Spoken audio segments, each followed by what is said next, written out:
میں اس وقت بہت ہی احتیاط کے ساتھ قبرستان کے اندر داخل ہو رہا تھا اور مجھے یہی ڈر تھا کہ کہیں کوئی انسان مجھے دیکھ نہ لے۔ پچھلے کچھ دنوں میں نے باقاعدگی سے کچھ عورتوں کو قبروں سے باہر نکالا تھا اور ان کے ساتھ وہ سب کچھ کیا تھا جو میں ہمیشہ سے ہی کرتا آ رہا تھا۔ ابھی بھی میرا ارادہ ایک نوجوان لڑکی کو قبر سے باہر نکالنے کا تھا اور اس کی لت مجھے کچھ عرصے پہلے ہی لگی تھی۔ وہ ایک لمبی کہانی ہے۔ جب میں اس لڑکی کے جنازے پر گیا تو اس کی ایک کزن مجھے مل گئی جس کے ساتھ میری اچھی خاصی دوستی تھی اور کسی حد تک میرے تعلقات بھی تھے۔ جب بھی اس کے گھر میں اس کی والدہ نہیں ہوتی تھی وہ مجھے بلا لیتی تھی اور میں بھی خوشی خوشی وہاں پر پہنچ جاتا تھا۔ میں تو جیسے موقع تلاش کرتا تھا کہ مجھے کبھی کوئی لڑکی مل جائے اور میں اپنی خواہشات پوری کر لوں۔ اس دن بھی میں اس کے پاس چلا گیا اور مجھے دیکھا کہ وہ لچائے انداز میں کہنے لگی، یوں اس طرح سے میرے سامنے نہ آیا کرو، تمہیں دیکھ کر مجھے وہی لمحات یاد آنے لگتے ہیں۔ اس کی بات سن کر میں پراسرار انداز میں مسکرانے لگا۔ میں نے اسے کہا کہ میں تمہاری ساری خواہشات پوری کرنے کے لیے تیار ہوں، تم صرف اور صرف مجھے یہ بتا دو کہ یہ لڑکی دکھنے میں کیسی تھی۔ میں ہمیشہ ہی خوبصورت لڑکیوں کو اپنا نشانہ بنایا کرتا تھا کیونکہ بدصورت لڑکیوں کو دیکھ کر مجھے ذرا بھی مزہ نہیں آتا تھا اور میں سوچتا تھا کہ میرا وقت برباد ہوتا ہے۔ اس لڑکی کے بارے میں جاننے میں مجھے کیا دلچسپی ہے؟ وہ لڑکی تو اس دنیا سے چلی گئی ہے، جو زندہ ہے تم ان کی طرف توجہ دو۔ اس کا اشارہ اپنی جانب تھا۔ اس کی بات سن کر میں نے بے ساختہ مسکرا کر اسے تھوڑی دیر سائڈ پہ کھڑے ہوئے کہا اور اس کی کمر پر ہاتھ ڈالا اور اسے اپنے قریب کرتے ہوئے کہا کہ تم پر بھی توجہ دے دوں گا، پہلے تم میرا چھوٹا سا کام تو کر دو۔ اس کا تنفس دوبارہ سے تیز ہو گیا تھا۔ ہمیشہ ایسے ہی ہوتا تھا، جب بھی میں اس لڑکی کے قریب جاتا تھا یوں اسی طرح سے وہ بے چین ہو جاتی تھی اور پل بھر میں ہی اپنے ہوش و حواس سے بیگانہ ہو جاتی تھی۔ وہ مجھے کہنے لگی کہ یہ لڑکی دیکھنے میں بہت ہی خوبصورت تھی۔ اگر میں یہ کہوں کہ یہ لڑکی دنیا کی خوبصورت لڑکی تھی تو اس میں کچھ بھی غلط نہیں ہوگا۔ میں نے گہری سانس لی اور اسے پیچھے کی طرف دھکا دیا۔ اس سب پر وہ تڑپ اٹھی اور میرے بازو کو پکڑتے ہوئے کہنے لگی کہ تم میرے ساتھ ایسے کیسے کر سکتے ہو؟ تم نے مجھ سے وعدہ کیا ہے کہ تم میرے ساتھ وقت گزارو گے۔ میں نے اسے کہا کہ میں نے تم سے وعدہ کیا ہے کہ تمہارے ساتھ وقت گزاروں گا، لیکن میں نے تمہیں ٹائم کے بارے میں نہیں بتایا۔ میں اپنے وعدے پر ابھی بھی قائم ہوں، لیکن یہ بھی اس وقت کروں گا جب میرا دل چاہے گا۔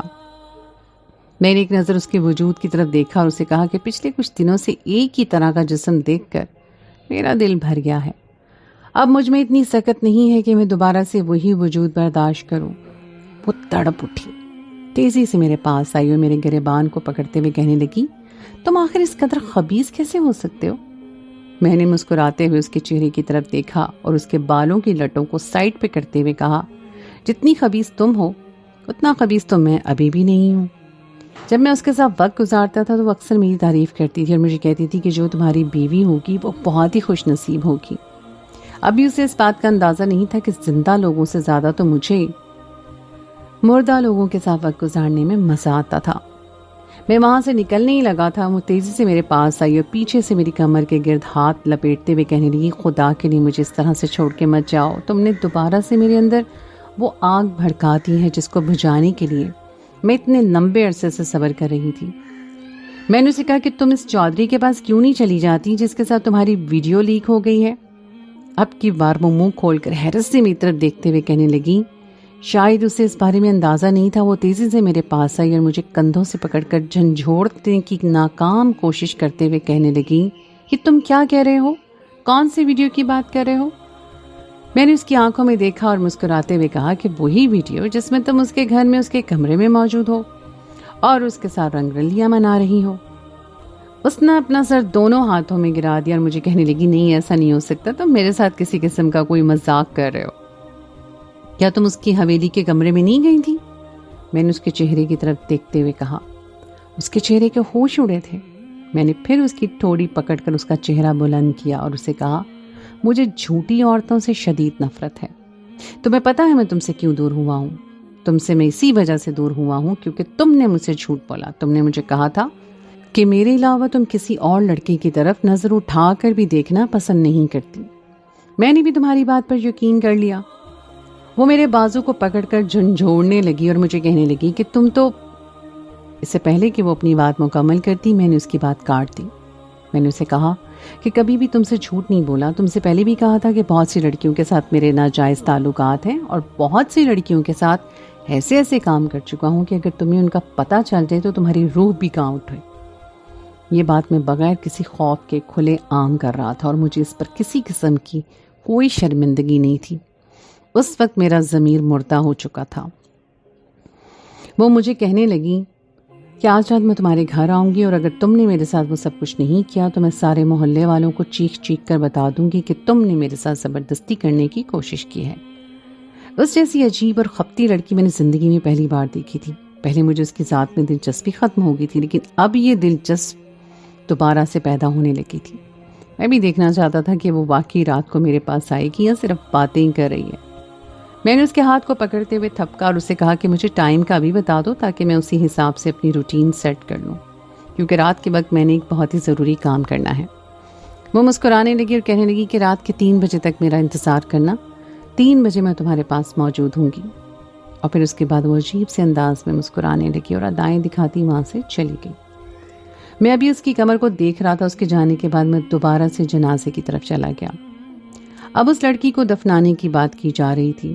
اس کے ہاتھ میں میرا دل خوشی سے جھوم رہا تھا. یعنی آج رات میرے پاس دوبارہ سے ایک اور موقع آیا تھا کہ میں کسی اور لڑکی کے ساتھ وہ سب کچھ کر سکوں.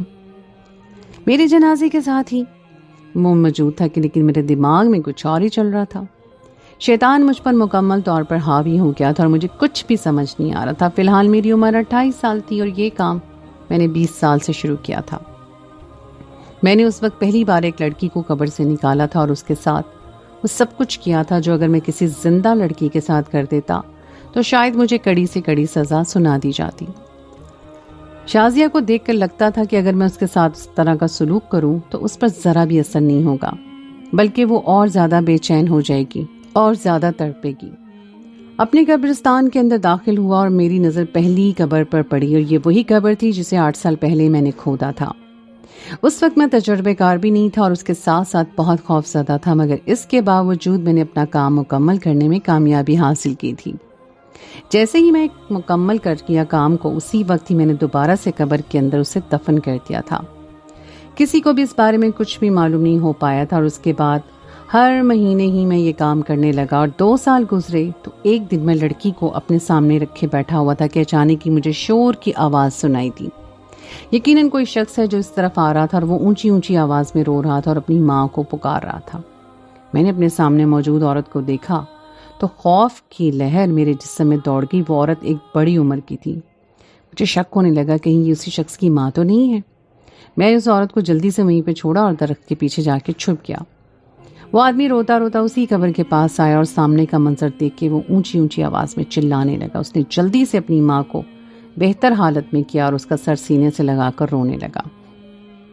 اس کے ساتھ ہی اس نے موبائل نکالا اور کچھ لوگوں کو کال کر کے کہا کہ جلدی سے اس قبرستان میں پہنچو، اسی شخص کو ڈھونڈو جس نے میری ماں کے ساتھ غلط کیا ہے. میں نے بھی کچی گولیاں نہیں کھائی ہوئی تھی. میں نے خود کو ہر طرح کے حالات کے لیے تیار کیا ہوا تھا. یہ قبرستان بہت ہی بڑا تھا. یہاں پر داخل ہونے کے 5 دروازے تھے اور 6واں دروازہ ایسا تھا جس کے بارے میں کسی کو بھی معلوم نہیں تھا. میں اس 6 دروازے سے خاموشی سے باہر نکل گیا.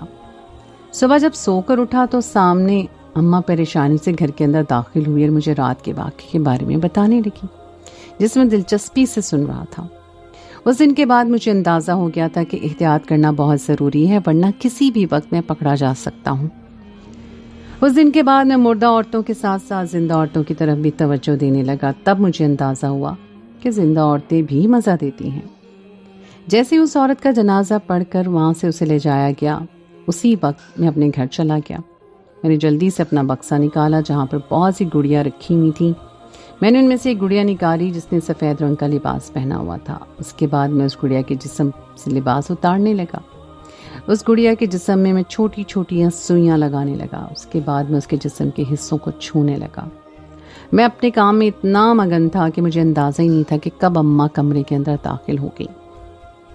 اچانک ہی ان کی چیخ کی آواز سن کر میں نے گردن اٹھا کر اماں کی طرف دیکھا. وہ بے یقینی سے میرے چہرے کی طرف دیکھ رہی تھی اور تیزی سے بھاگتی ہوئی میرے پاس آئی اور میرے ہاتھوں سے وہ گڑیا لے کر کہنے لگی یہ تم کیا کر رہے ہو؟ میں نے نارمل سے انداز میں اس کے چہرے کی طرف دیکھا اور انہیں کہا کہ کیا ہو گیا ہے؟ آپ اس قدر پریشان کیوں ہو گئی؟ میں ہر ممکن کوشش کر رہا تھا کہ میرے اندر چلنے والی حالت کے بارے میں انہیں اندازہ نہ ہو۔ وہ سمجھ رہی تھی کہ میں کسی پر جادو کر رہا ہوں۔ انہوں نے میرے چہرے پر زوردار تھپڑ مارا اور مجھے کہنے لگی، کیا میں نے تمہیں اس کام کے لیے پال پوس کر بڑا کیا تھا کہ تم دوسروں کی لڑکیوں پر جادو کرنا شروع کر دو؟ میں نے ایک گہری سانس لی اور اماں کے سامنے ہاتھ جوڑتے ہوئے کہا، خدا کا خوف کرے، میں ایسا کیوں کروں گا؟ اماں نے مجھے کہا، پھر یہ سب کیا ہے؟ میں نے انہیں کہا کہ شاید آپ یہ بات بھول گئی ہیں کہ میں کچھ سال پہلے ہی لوگوں کا پوسٹ مارٹم کیا کرتا تھا۔ ابھی یہ گڑیا دیکھی تو دوبارہ سے یاد آ گیا۔ میری بات سن کر اماں چند لمحوں کے لیے خاموش ہو گئیں۔ وہ میرے پاس بیٹھی اور میرے ہاتھوں پہ ہاتھ رکھتے ہوئے کہنے لگی، میں کافی دنوں سے یہ چیز دیکھ رہی ہوں کہ تم اب مجھے وقت نہیں دیتے، بلکہ کئی سالوں سے یہ بات نوٹ کر رہی ہوں کہ تم اب گھر والوں سے بہت دور دور رہنے لگے ہو۔ پہلے تم ہر وقت ہی اپنے بہن بھائیوں کے بیچ میں بیٹھے رہتے تھے اور ان کے ساتھ باتیں کرتے رہتے تھے، اب ایسا کیا ہو گیا ہے جو تم سبھی الگ ہو گئے؟ اگر کوئی پریشانی کی بات ہے تو مجھے بتا سکتے ہو۔ وہ گڑیا ابھی تک اماں نے اپنے ہاتھوں میں پکڑی ہوئی تھی۔ وہ گڑیا پچک گئی تھی۔ میرا دھیان امی کی باتوں کی طرف نہیں تھا، بلکہ میرا دھیان اس گڑیا کی طرف تھا۔ اماں نے تھوڑی سے پکڑ کر میرے چہرے کو اٹھایا اور میری آنکھوں میں دیکھتے ہوئے کہنے لگی، ادھر میری طرف دیکھ کر بات کرو، اس مردہ گڑیا کی طرف کیا دیکھ رہے ہو؟ میں نے انہیں کہا کہ اب میں بہت زیادہ مصروف ہو گیا ہوں، اسی وجہ سے کسی کو وقت نہیں دے پا رہا۔ اس کا مطلب یہ نہیں ہے کہ آپ لوگ میرے اوپر شک کرنا شروع کر دیں یا مجھے غلط سمجھنا شروع کر دیں۔ جلدی سے گڑیا مجھے دیں اور میرے کمرے سے جائیں۔ میرے سر میں شدید درد ہو رہا ہے اور میں کسی سے بھی بات کرنے کی پوزیشن میں نہیں ہوں۔ میں نے بدتمیزی کی انتہا کر دی اور یہ سب کچھ پہلی بار ہی کر رہا تھا، بلکہ اس سے پہلے بھی کر چکا تھا۔ اب تو مجھے عادت ہو گئی تھی اور شاید اماں بھی اس چیز کی عادی ہو گئی تھی۔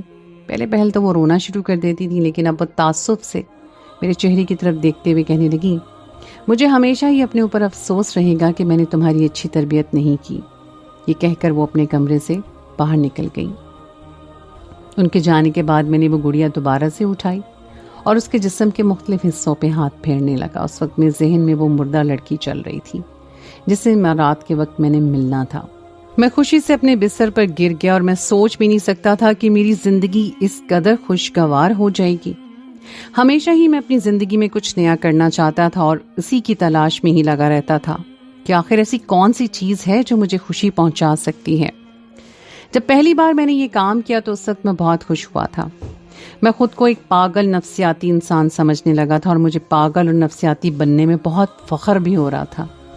مجھے نہ تو کسی قسم کا کوئی دکھ ہو رہا تھا اور نہ ہی کوئی پچھتاوا ہو رہا تھا، اور یوں لگ رہا تھا جیسے میں اسی کام کے لیے اس دنیا میں آیا ہوں۔ جہاں تک میری اماں جان کا سوال تھا تو میں بہت اچھے طریقے سے جانتا تھا کہ جس دن انہیں میری حقیقت کے بارے میں پتہ چلا اس دن انہیں مجھ سے نفرت ہو جائے گی، اور یہ بھی ممکن تھا کہ وہ مجھے اپنے ہاتھوں سے زندہ زمین کے اندر دفن کر دیتی۔ اماں کو ظالم لوگوں سے شدید نفرت تھی۔ وہ ظالم لوگوں کے چہرے کی طرف دیکھنا بھی پسند نہیں کرتی تھی۔ جب بھی اس گاؤں میں کوئی انسان کسی عورت پر ظلم کرتا تھا تو اماں اس کے خلاف آواز اٹھاتی تھی۔ اماں کو دیکھ کر اکثر ہی میں بے چین ہو جاتا تھا اور سوچتا تھا کہ خدا نہ خواستہ جس دن اماں کو پتہ چل گیا کہ ان کا بیٹا دوسری عورتوں کے ساتھ کیا کرتا پھر رہا ہے، اس دن پتہ نہیں ان کے دل پر کیا گزرے گی۔ ابھی میرے ہاتھ میں پکڑی ہوئی گڑیا کو دیکھ کر اماں دوبارہ سے غلط فہمی کا شکار ہو گئی تھی اور انہیں یہ لگ رہا تھا کہ میں جادو کر رہا ہوں۔ ابھی انہیں پتہ بھی نہیں تھا کہ میں جادو کے علاوہ اور بھی بہت کچھ کر رہا ہوں۔ میں خاموشی سے رات کے وقت اس قبرستان کے اندر داخل ہو گیا۔ میری نظر اس تازہ قبر پر پڑی جس کی مٹی ابھی بھی گیلی تھی اور جس کے اوپر ڈھیر سارے پھول پڑے ہوئے تھے۔ میں پھولوں کو دیکھ کے مسکرانے لگا اور سوچنے لگا کہ تھوڑی ہی دیر کے بعد ان پھولوں میں اسے بھی رکھوں گا اور پھر اس سے پھول جیسا سلوک کروں گا، اور یہ سوچ کر میرا دل پاک پاک ہو رہا تھا۔ اس لڑکے کی تصویر میں اپنے ایک دوست کے توسط سے دیکھ چکا تھا۔ وہ بہت ہی خوبصورت تھی، جیسے مجھے بتایا گیا تھا وہ اس سے بھی زیادہ حسین تھی۔ دراصل اس کا میرے دوست کے ساتھ بھی تعلق رہ چکا تھا اور اسی وجہ سے مجھے زیادہ خوشی ہو رہی تھی۔ میں تیزی سے اس قبر کے پاس گیا اور اس کے ساتھ ہی بیٹھ کر مٹی میں ہاتھ پھیرنے لگا۔ اچانک ہی میرے ذہن میں اپنے ابا کا خیال آیا، جنہوں نے مجھے کہا تھا کہ جو لوگ قبروں کی بے حرمتی کرتے ہیں وہ لوگ ذلیل و رسوا ہو جاتے ہیں، وہ کبھی بھی کامیاب نہیں ہو سکتے۔ انہوں نے اپنی زندگی میں ایک واقعہ مجھے سنایا تھا، تب میں ان کاموں میں ملوث نہیں تھا، اسی وجہ سے میں بھی خوف زدہ ہو گیا تھا۔ مگر جب سے میں نے یہ کام شروع کیا تھا تب سے ابا کی سنائی ہوئی اس کہانی کو میں مکمل طور پر نظر انداز کر رہا تھا۔ یہ بات تو سچ تھی کہ میں جب بھی کسی قبر کے پاس جاتا تھا تو ایک بار میرے ذہن میں ان کی کہی ہوئی باتیں ضرور گونجتی تھیں، اور ایک لمحے کے لیے میرے دل میں ضرور آتا تھا کہ میں غلط کر رہا ہوں، لیکن پھر دوسرے ہی لمحے میرا شیطان دوبارہ سے مجھ پہ حاوی ہونا شروع ہو جاتا تھا، اور میں پھر سے وہ ساری باتیں بھول جاتا تھا اور سامنے موجود عورتوں میں مگن ہو جاتا تھا۔ میں نے اس عورت کو بہت ہی احتیاط کے ساتھ قبر سے باہر نکالا۔ مجھے یوں لگ رہا تھا جیسے میں کسی پھول کو ہاتھ لگا رہا ہوں۔ وہ عورت بلا شبہ بہت نازک اور بہت خوبصورت تھی۔ یہی وجہ تھی کہ پورا گاؤں ہی اس عورت پر مرتا تھا، مگر افسوس کہ یہ عورت کسی کو بھی حاصل نہیں ہو پائی تھی سوائے میرے۔ اس سے پہلے کہ میں اس کے وجود سے کفن ہٹاتا، اچانک ہی مجھے ایک شور کی آواز سنائی تھی۔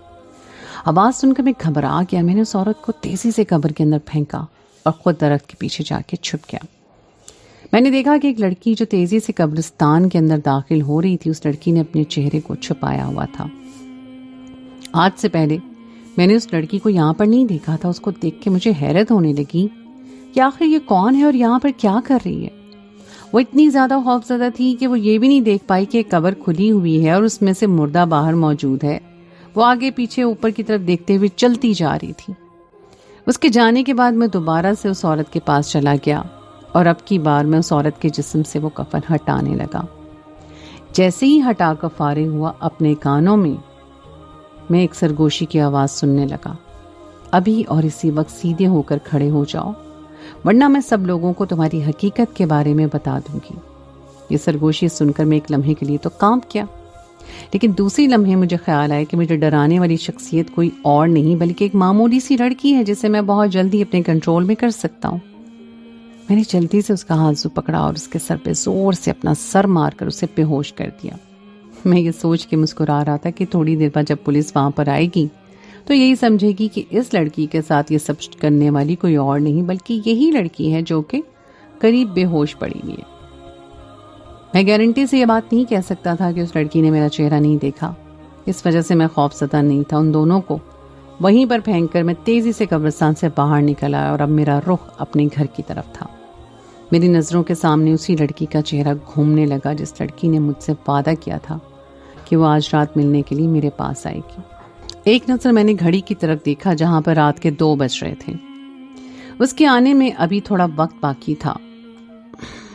مجھے سمجھ نہیں آ رہا تھا کہ یہ گھنٹہ میں کیسے گزاروں گا۔ سب سے زیادہ غصہ تو مجھے اس قبرستان والی لڑکی پہ آ رہا تھا جو نہ جانے وہاں پر کیسے آ گئی۔ جس انداز سے وہ چل رہی تھی اور جتنی خوفزدہ وہ تھی، وہ یہ سب دیکھ کر تو مجھے پتا چل ہی گیا تھا کہ یہ بھی کسی غلط مقصد کے لیے یہاں پر آئی ہے۔ یقیناً وہ کسی پر جادو کرنا چاہتی تھی، اور مجھے دیکھ کر اس کی مت ماری گئی۔ پتہ نہیں کیا سوچ کر اس نے مجھے ڈرانے کی کوشش کی تھی۔ وہ خود بھی مشکل میں پھنس گئی اور اس کے ساتھ ساتھ میرے ہاتھوں سے بھی اتنی اچھی اور خوبصورت لڑکی چلی گئی۔ اس سے پہلے کہ میں اپنی گلی کے اندر داخل ہوتا، اچانک کہ میرے دماغ میں خیال آیا کہ میں اپنے گھر واپس کیوں جا رہا ہوں۔ میں اتنا بے وقوف کیسے ہو سکتا ہوں؟ وہاں پہ 2 عورتیں موجود ہیں اور ان 2 عورتوں کے ساتھ میں جو دل میں آئی وہ سب کچھ کر سکتا ہوں۔ پھر میں نے انہیں وہاں پر یوں ہی کیوں چھوڑ دیا؟ اب اپنی بے وقوفی پر مجھے بہت غصہ آ رہا تھا۔ اگر اس وقت میرا دماغ تھوڑا سا بھی کام کرنے کی پوزیشن میں ہوتا تو میں ان دونوں عورتوں کو ہی اپنے مقصد میں استعمال کر لیتا اور دونوں عورتوں کے وجودوں کے ساتھ کھیل لیتا، جس سے نہ صرف میری ہوس بھی پوری ہو جاتی بلکہ اس کے ساتھ ساتھ مجھے کچھ نیا جاننے کے لیے بھی مل جاتا کہ ایک زندہ اور ایک مردہ عورت کے ساتھ سب کچھ کرو تو کیسا محسوس ہوتا ہے۔ آگے بڑھنے والے قدموں کو میں نے وہیں پہ روک دیا اور دوبارہ سے پیچھے کی طرف پلٹ گیا۔ قبرستان کے اندر داخل ہو گیا اور اس جگہ پر پہنچ گیا، لیکن یہ دیکھ کے میرے قدموں کے نیچے سے زمین نکل گئی۔ جس عورت کو میں نے قبر سے باہر نکالا تھا وہ عورت اب قبر کے اندر موجود تھی، اور جو عورت مجھے یہاں پر بے ہوش پڑی ہوئی تھی وہ عورت بھی وہاں سے کہیں چلی گئی تھی یا اسے کوئی لے کر چلا گیا تھا۔ یہ سب کچھ 15 منٹ کے اندر اندر ہی ہوا تھا، اور اس بات پر یقین کرنا میرے لیے بہت مشکل ہو گیا تھا۔ میرا دل تیزی سے دھڑکنے لگا۔ میں خوف زدہ نظروں سے اپنے چاروں طرف دیکھنے لگا اور مجھے لگ رہا تھا کہ میں کسی بہت بڑے جال میں پھنس رہا ہوں۔ میں محتاط انداز میں پیچھے کی طرف ہٹا اور پھر تیزی سے قبرستان سے باہر نکل آیا۔ شاید اس دن میری قسمت اچھی تھی جو میں بچ گیا تھا، ورنہ اگر میں اس وقت یہاں پر جاتا جس پر کوئی شخص اس عورت کو لے کر گیا تھا تو اس وقت ضرور میں مشکل میں پھنس جاتا۔ خواہش پوری نہ ہونے کی وجہ سے میرا دل بہت بری طرح سے خراب ہو رہا تھا۔ مجھے بہت غصہ آ رہا تھا، سمجھ ہی نہیں آ رہا تھا کہ یہ غصہ کس پہ اتاروں۔ اپنے کمرے میں داخل ہوا تو سامنے ہی امی بیٹھی ہوئی تھی۔ مجھے دیکھ کر ان کی آنکھوں میں آنسو آ گئے۔ وہ تیزی سے میرے پاس آئی اور مجھے گریبان سے پکڑتے ہوئے کہنے لگی، یہ تم کیا کرتے پھر رہے ہو؟ اب میں نے اماں سے ڈرنا چھوڑ دیا تھا، اس وجہ سے میں نے انتہائی اطمینان سے ان کی آنکھوں میں دیکھا اور انہیں کہا کہ آپ کس بارے میں بات کر رہی ہیں مجھے نہیں پتا۔ تم بہت اچھے طریقے سے جانتے ہو کہ میں کس بارے میں بات کر رہی ہوں، مگر اس کے باوجود بھی تم ڈرامے لگا رہے ہو۔ میں تمہیں بتا رہی ہوں کہ اگر تم اس سب سے باز نہیں آئے تو مجھ سے برا کوئی نہیں ہوگا۔ پھر اماں نے مجھے کہا کہ مجھے پتا چلا ہے کہ کچھ عورتوں کے ساتھ تمہارے ناجائز تعلقات ہیں، آخر تم دوسری عورتوں کے ساتھ اتنا بڑا ظلم کیوں کر رہے ہو؟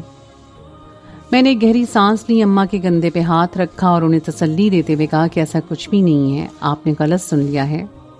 آپ یہ بات بہت اچھے طریقے سے جانتی ہیں کہ بچپن سے ہی لوگ میرے بارے میں باتیں کرتے آئے ہیں، وہ آپ کو میرے بارے میں غلط بتاتے آئے ہیں کیونکہ سب لوگ یہ مجھ سے جلتے ہیں۔ میں نے چھوٹی سی عمر میں ہی ترقی کر لی تھی اور موٹی رقم کمانے لگا تھا۔ اس وقت بھی لوگوں نے مجھ پر الزام لگایا تھا کہ میں اسمگلنگ کرتا ہوں، حالانکہ ایسا کچھ بھی نہیں تھا، میں خود اپنے آپ کو کام پر لے کر گیا تھا۔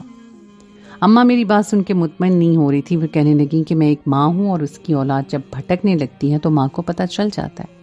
ابھی تمہاری طرف سے میرا دل بہت بری طرح سے گھبرا رہا ہے، مجھے یہ بھی لگ رہا ہے کہ تم کچھ غلط کر رہے ہو۔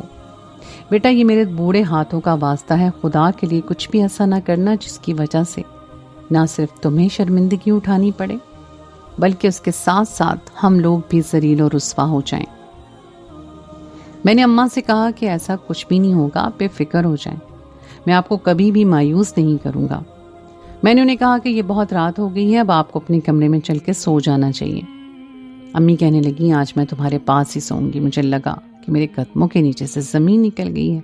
پہلے ہی میں بہت زیادہ پریشان تھا اور امی کی بات سن کر میری پریشانی میں مزید اضافہ ہو گیا۔ میں نے امی کو کہا کہ ایسا ممکن نہیں ہو سکتا، میں آپ کو کمرے میں نہیں رکھ سکتا۔ وہ چند لمحوں کے لیے میرے چہرے کی طرف دیکھتی رہی، پھر مجھے کہنے لگی کیوں؟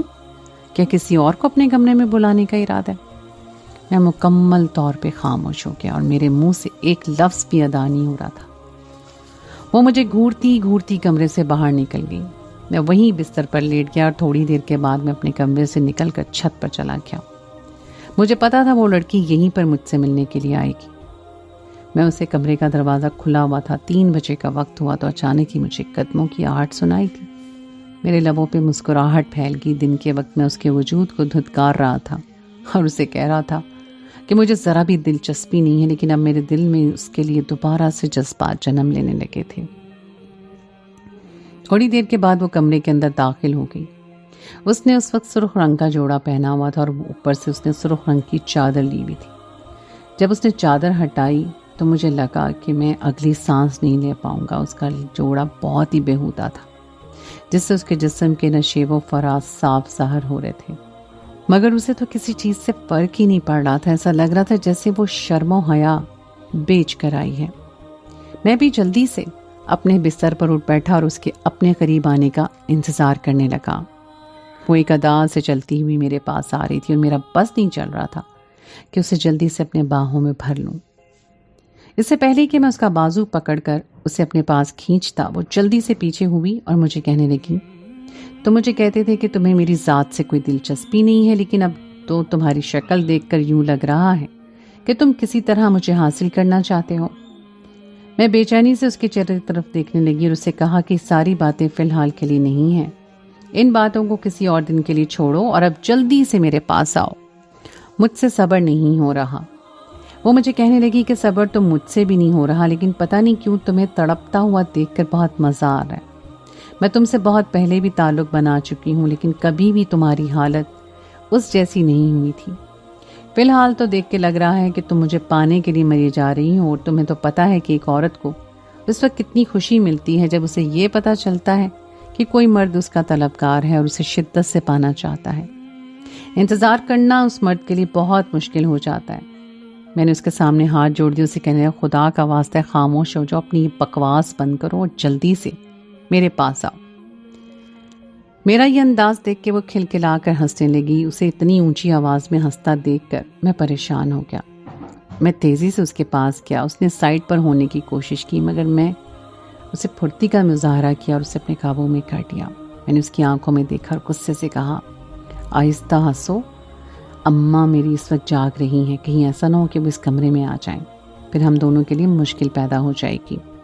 وہ ابھی بھی مسکرا رہی تھی اور یوں لگ رہا تھا جیسے اسے کوئی خوف محسوس نہ ہو رہا ہو۔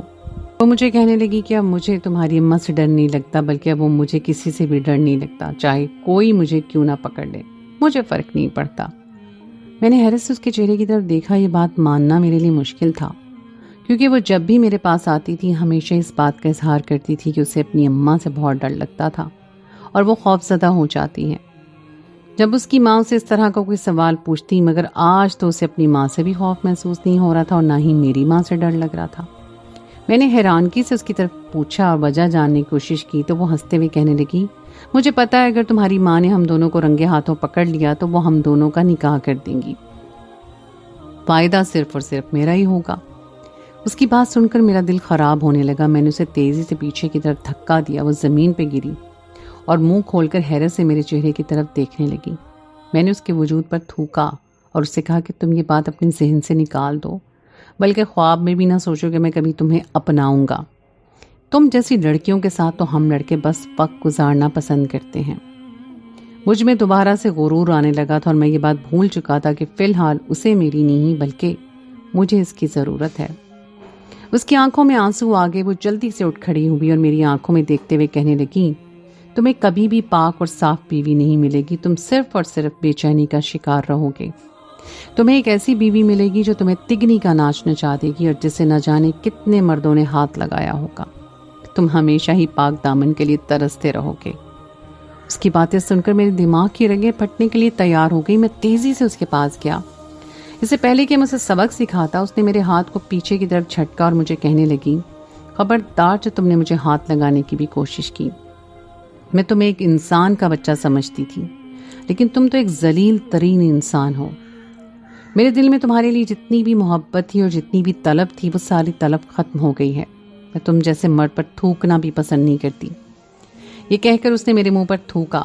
میں اس سے پہلے اسے دوبارہ پکڑتا، اس نے مجھے دھمکی دی اور کہنے لگی، اب مجھے ہاتھ لگانے کی کوشش کی تو میں چلانا شروع کر دوں گی، اور تم بہت اچھے طریقے سے جانتے ہو کہ جب تمہاری ماں کو اس بارے میں پتہ چلا تو تمہاری کوئی عزت نہیں بچے گی اور تم ہمیشہ ہمیشہ کے لیے ذلیل و رسوا ہو جاؤ گے۔ یہ کہہ کر وہ کمرے سے باہر نکل گئی، جبکہ میں بے بسی سے اپنے بستر پر بیٹھ گیا۔ یہ خیال مجھے دوبارہ سے پریشان کرنے لگا تھا کہ میرے حصے میں ایک ایسی لڑکی آئے گی جسے نہ جانے کتنے مردوں نے چھوا ہوگا۔ میں ایسا بالکل بھی نہیں چاہتا تھا۔ میں نے اپنے لیے پاک صاف بیوی چاہتا تھا، مگر اس کے لیے بھی مجھے پاک صاف بننا ہی تھا۔ ماضی کا وہ واقعہ دوبارہ سے میری نظروں کے سامنے گھومنے لگا، جس نے مجھے ان ساری چیزوں کی طرف متوجہ کیا تھا، جس کی وجہ سے میں نے مردوں کو استعمال کرنا شروع کر دیا تھا۔ میں بچپن سے ہی اپنی زیادہ جان کے قریب رہا تھا اور دادا جان میرے پوسٹ مارٹم کرنے کا کام کرتے تھے۔ مجھے اکثر اپنے ساتھ بھی لے جایا کرتے تھے۔ وہ مجھے عورتوں اور مردوں کے جسموں کے بارے میں بتاتے رہتے تھے۔ جیسے جیسے میں بڑا ہوتا گیا ویسے ویسے وہ مجھے باتیں کھل کر بتانے لگے، جس سے میرے ذہن میں برا اثر پڑنے لگا اور میرے دل میں بھی یہ خواہش پیدا ہونے لگی کہ میں بھی ان کے جسموں کو دیکھوں۔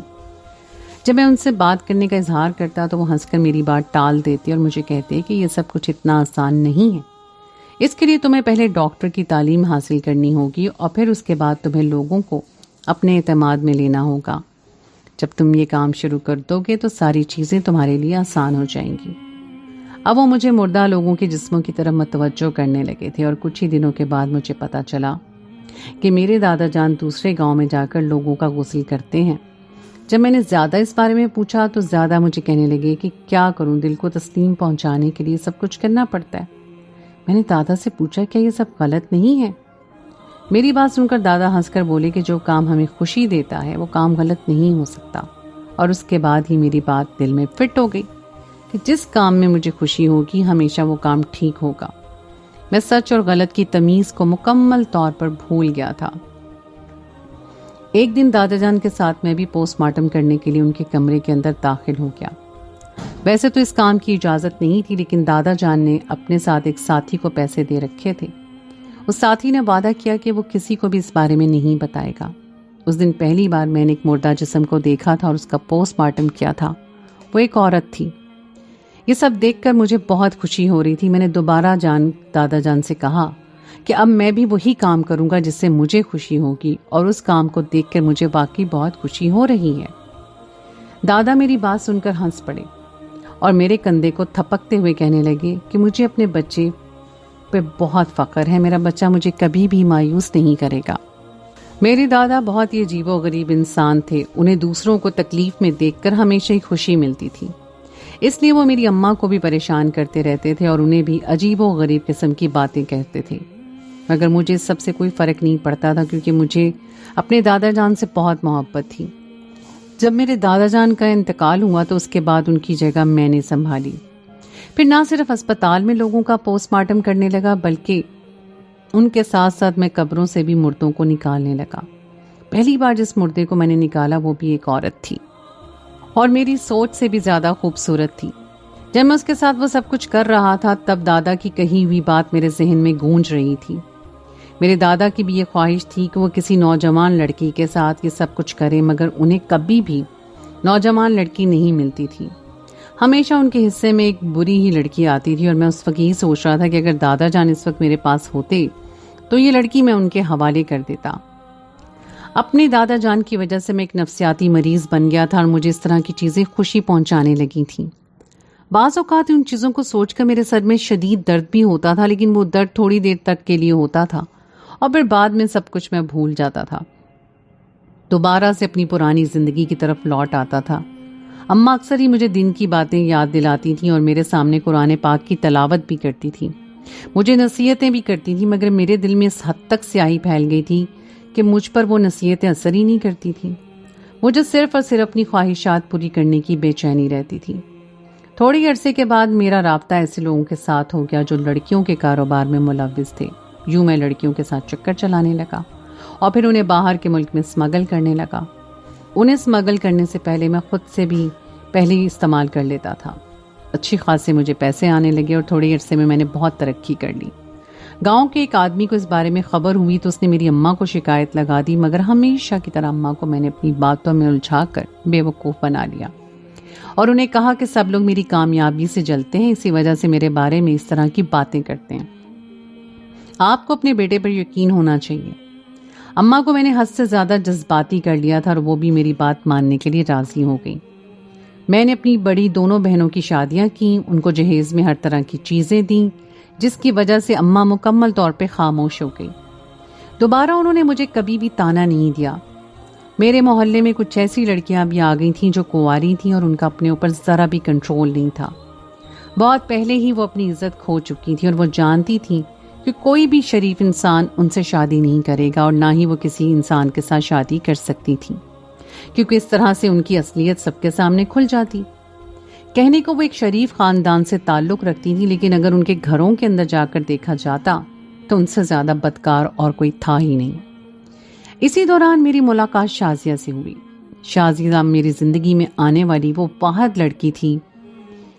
جیسے ہی میں نے اسے اپنے بارے میں بتایا، جسے میں نے بتایا تھا کہ میں صرف زندہ لڑکیوں کے ساتھ تعلق نہیں بناتا بلکہ اس کے ساتھ ساتھ مردہ لڑکیوں کے ساتھ بھی تعلقات بناتا ہوں، میری باتیں سن کے وہ بہت زیادہ خوفزدہ ہو گئی تھی۔ میں نے اسے سب کچھ اس وجہ سے بتایا تھا کیونکہ مجھے اندازہ تھا کہ اس کے پاس بہت کم وقت باقی رہ گیا ہے۔ دراصل وہ کینسر کی مریضہ تھی اور مجھے پتا تھا کہ وہ بہت جلدی دنیا سے رخصت ہو جائے گی، اور مجھے اس بات کا بھی اندازہ تھا کہ وہ کسی کو بھی میرے بارے میں کچھ بھی نہیں بتا سکتی، جبکہ اس کے پاس کوئی ثبوت نہیں تھا۔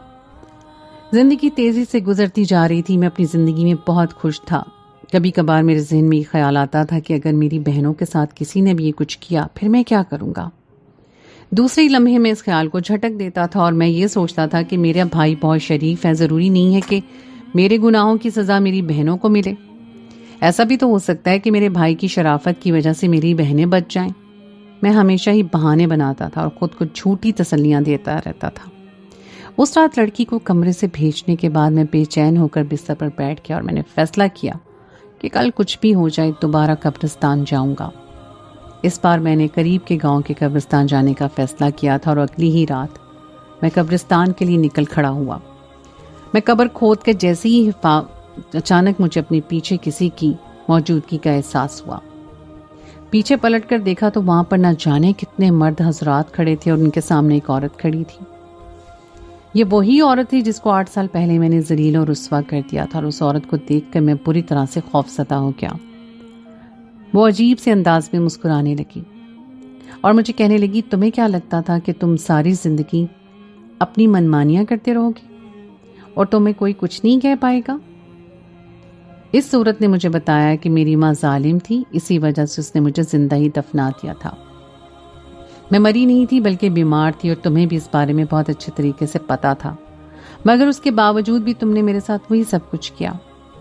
تم نے مجھے ٹھیک طرح سے دفن نہیں کیا تھا، اور تمہارے جانے کے بعد وہاں پر ایک بوڑھا آ گیا تھا جس نے تمہیں وہ سب کچھ کرتے ہوئے دیکھ لیا، مگر وہ خوفزدہ تھا۔